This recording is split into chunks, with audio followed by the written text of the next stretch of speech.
posted July 30, 2017, 15 hours 6 minutes and 18 seconds. The United States has flown two B-1B bombers over the Korean peninsula in a show of force in response to North Korea's recent missile tests, the U.S. Air Force said in a statement.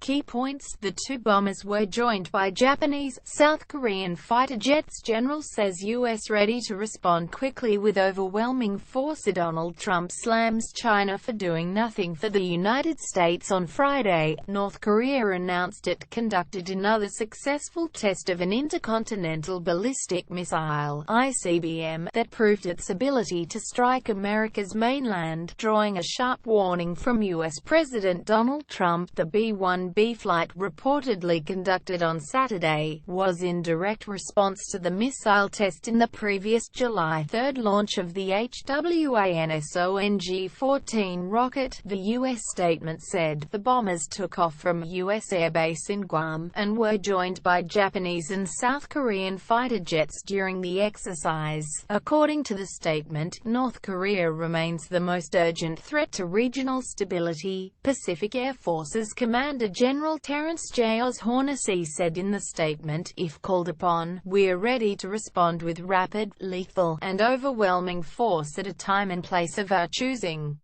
What is an ICBM and how far can one travel? Intercontinental ballistic (ICBM) missiles can fly thousands of kilometers and carry nuclear weapons. The missiles are similar in construction to rockets which launch people into space. The U.S. has numerous interceptors in place, but their effectiveness to bring down ICBMs is yet to be tested. The U.S. has in the past used overflights of the supersonic B-1B Lancer bomber as a show of force in response to North Korean missile and nuclear tests. North Korean leader Kim Jong-un personally supervised the midnight test launch of the missile on Friday night and said it was a stern warning for the United States that it would not be safe from destruction if it tried to attack. The North's official KCNA news agency said. North Korea's state television broadcast pictures of the launch, showing the missile lifting off in a fiery blast in darkness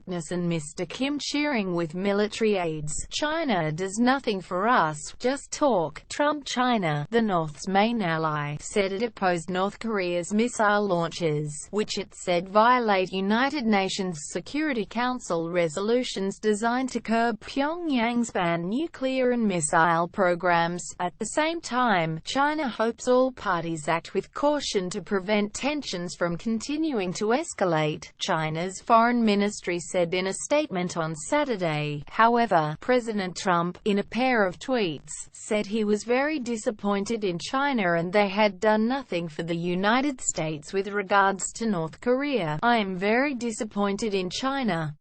Our foolish past leaders have allowed them to make hundreds of billions of dollars a year in trade, yet, Mr. Trump said in one tweet, they do nothing for us with North Korea, just talk. We will no longer allow this to continue.